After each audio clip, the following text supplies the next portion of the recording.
Berjumpa kembali di channel yang keren beken penuh inspiratif bersama saya Saddam Hussein. Semoga sobatku baik bahagia selalu sehat. Pada kesempatan ini saya akan mengkisahkan tentang seorang pemuda Papua debater Kristen takluk dengan debater Muslim yang menghantarkannya mendapatkan hidayah memeluk Islam. Ayo langsung saja kita simak perjalanan kisahnya berikut ini. Pertemuan pemuda Papua dengan kebenaran iman yang sesungguhnya. Di tanah hijau yang dibatasi pegunungan dan Laut Biru Pasifik, lahirlah seorang pemuda Papua yang menjadi perbincangan hebat di forum-forum teologi, Demian Eluhame.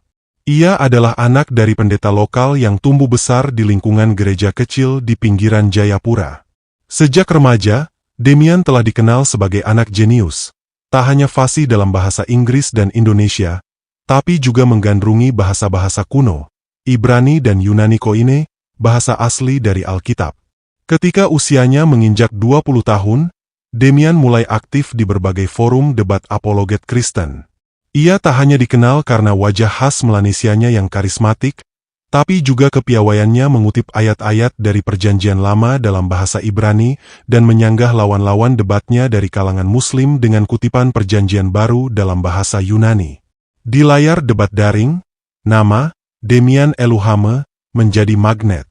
Para penganut Kristen menjulukinya pedang timur Injil, sedangkan sebagian Muslim menjulukinya orator Bibel berlidah api.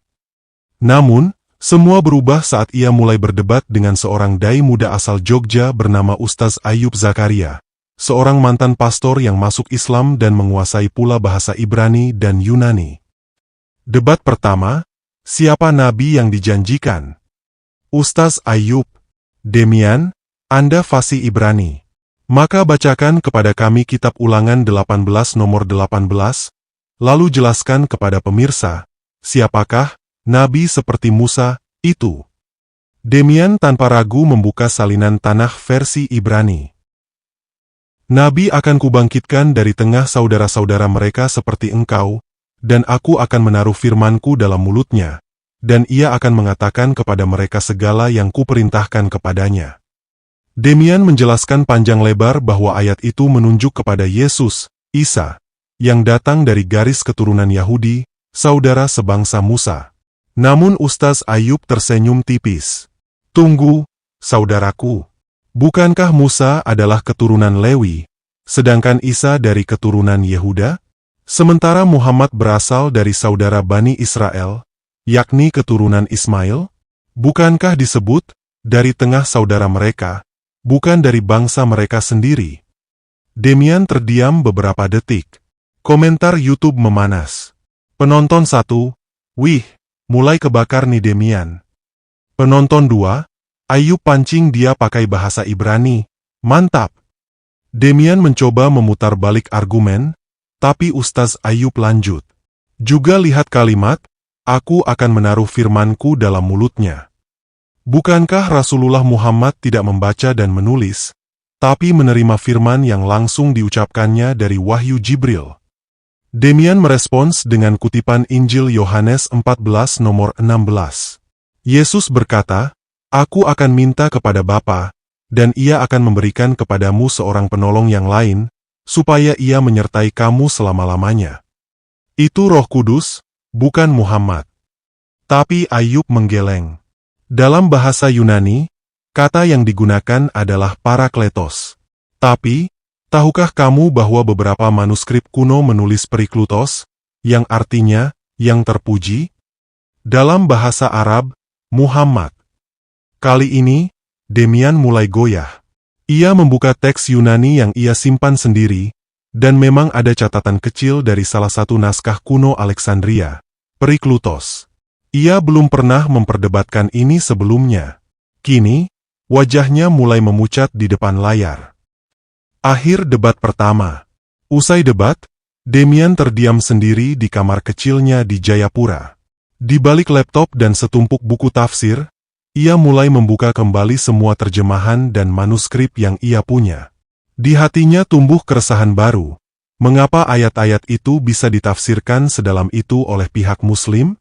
Apakah selama ini ia hanya menghafal argumentasi apologetik tanpa menyentuh kebenaran yang lebih dalam? Guncangan iman sang apolog Kristen. Debat panas di puncak iman. Pertemuan pemuda Papua dengan kebenaran. Malam itu, Jayapura sunyi. Hanya suara jangkrik dan desir angin dari Teluk Youteva yang menemani gelisah di dada Demian Eluhame. Ia menatap ke layar laptopnya, memutar ulang debatnya bersama Ustaz Ayub Zakaria. Kata demi kata terasa seperti cambuk yang mengoyak keyakinannya yang selama ini ia anggap kokoh. Di meja kecil itu, tersusun kitab suci dalam 4 bahasa. Ibrani, Yunani, Inggris, dan Indonesia. Tapi malam ini, kitab-kitab itu bukan sekadar buku suci. Mereka menjadi cermin dari kebingungan terdalam Demian. Flashback, masa pelatihan apologetik. Beberapa tahun lalu, Demian dikirim ke seminari khusus apologetik di Australia. Di sana ia dilatih untuk membela iman dengan metode rasional, filosofis, dan linguistik. Ia dilatih menjawab setiap pertanyaan kritis tentang Bible, tentang Tritunggal, tentang penebusan dosa, dan tentu saja, tentang Islam. Jangan pernah goyah, Demian, kata gurunya. Kebenaran hanya milik Kristus. Tapi kini, justru ayat-ayat yang ia kuasai menjadi titik runtuh. Ia buka kembali Injil Yohanes 16 nomor 13. Tetapi apabila ia datang, yaitu roh kebenaran, ia akan memimpin kamu ke dalam seluruh kebenaran. Demian membaca dalam Yunani. Lalu ia membaca catatan kaki seorang pakar. Tidak ditemukan bukti bahwa para murid menerima wahyu baru setelah kenaikan Yesus, kecuali pewartaan Injil berdasar pada pengalaman. Hatinya makin bergetar. Ia berpikir, jika roh kebenaran itu benar-benar datang setelah Yesus, mengapa para murid tidak mendapatkan wahyu tertulis dari roh itu? Bukankah seharusnya ada kitab suci baru? Pertemuan kedua, dosa warisan dan ketuhanan Isa. Dalam sesi lanjutan, Demian dan Ayub kembali bertemu dalam debat daring yang disaksikan lebih dari 300.000 penonton. Kali ini topik debat. Apakah Yesus adalah Tuhan, atau utusan Tuhan? Demian tampil percaya diri. Yesus berkata dalam Yohanes 10 nomor 30, Aku dan Bapa adalah satu. Bukankah ini jelas membuktikan ketuhanannya? Ustaz Ayub menjawab tenang. Demian, itu kutipan potong. Tapi bagaimana dengan Yohanes 17 nomor 21, di mana Yesus berkata bahwa para murid juga satu dengan Bapa, sebagaimana ia satu dengan Bapa? Apakah para murid juga Tuhan?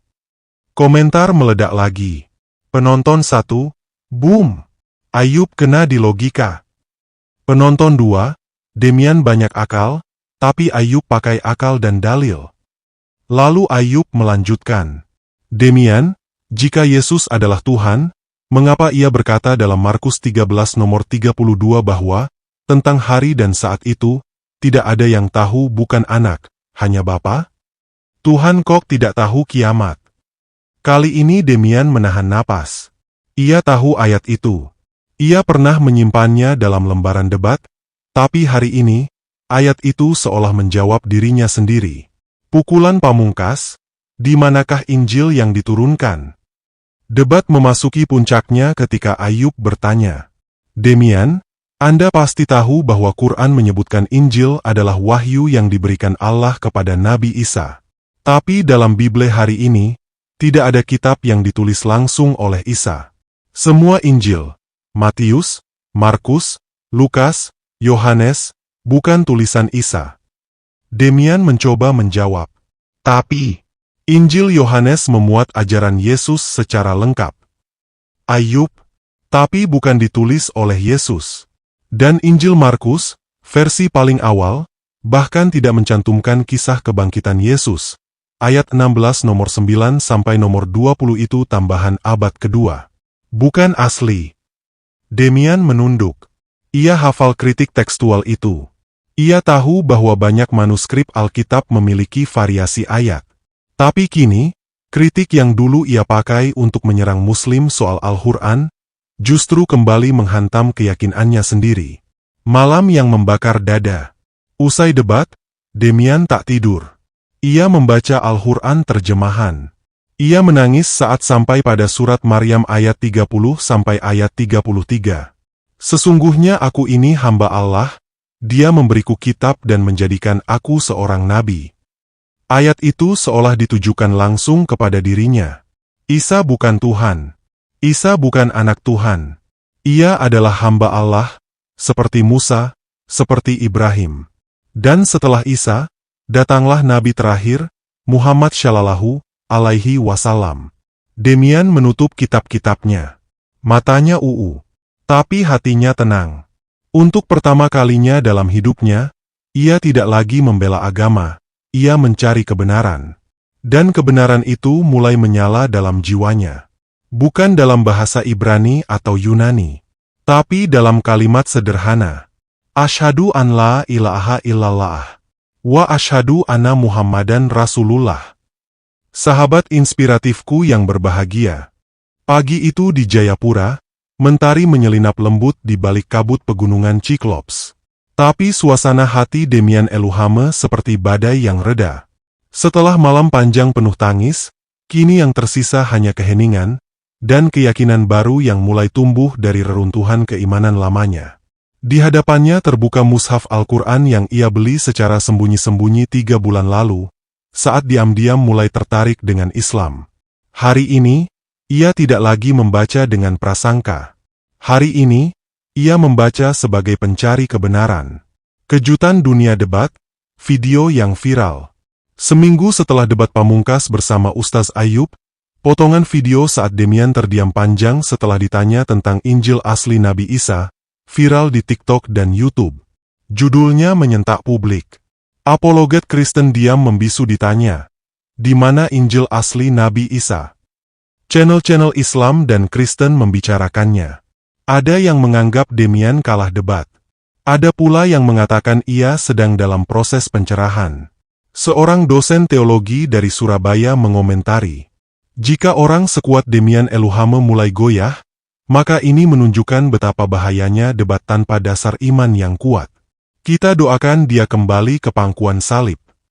Namun Ayub punya komentar lain. Saya tidak ingin Demian kalah. Saya ingin dia menang atas dirinya sendiri. Karena jika niat mencari kebenaran, maka kita akan temukan jalannya. Surat rahasia untuk sang Ustaz. Beberapa hari setelah debat itu, Ustaz Ayub menerima sebuah pesan singkat dari email yang tidak dikenalnya. Ustaz, ini Demian. Malam itu saya tidak kalah. Saya justru menang. Tapi kemenangan itu membuat saya kehilangan sesuatu, dan menemukan sesuatu yang lebih besar. Bolehkah saya bertemu Ustaz secara pribadi, bukan untuk debat, tapi untuk bimbingan? Ayub tersenyum. Ia tahu, sesuatu yang besar akan terjadi. Pertemuan rahasia di masjid kecil. Beberapa hari kemudian, Demian muncul di sebuah masjid kecil di pinggiran Jakarta. Ia mengenakan jaket hitam, topi, dan masker. Hanya Ayub yang tahu siapa dia sebenarnya. Tak ada kamera. Tak ada wartawan. Hanya saksi langit. Selesai salat maghrib, Demian duduk di ruang imam. Ustaz, katanya pelan. Saya sudah selesai mencari. Sekarang saya ingin menyatakan keyakinan saya. Air mata menetes dari matanya yang tajam. Saya bersaksi bahwa tiada Tuhan selain Allah. Dan Muhammad adalah utusan Allah. Lafaz syahadat pun diucapkan perlahan namun pasti. Getaran suaranya menggema dalam ruang kecil itu. Kabar yang mengguncang. Tak lama setelah itu, Ayub mengumumkan kabar keislaman Demian di akun media sosialnya. Ia menulis tanpa sensasi. Saudaraku, Demian Eluhame, sang apologet Kristen dari Papua, kini telah menemukan kebenaran. Ia resmi memeluk Islam setelah pergulatan panjang dalam debat dan perenungan. Doakan beliau istiqomah. Dunia maya meledak. Berita ini menembus media nasional dan internasional. CNN Indonesia, BBC, bahkan Al Jazeera memberitakan. Debater Kristen Papua masuk Islam setelah debat panas dengan ulama muda Indonesia. Sebagian netizen Muslim bersyukur dan bersujud syukur. Sebagian umat Kristiani kecewa, bahkan menuduh Demian sebagai pengkhianat. Tapi Demian tidak goyah.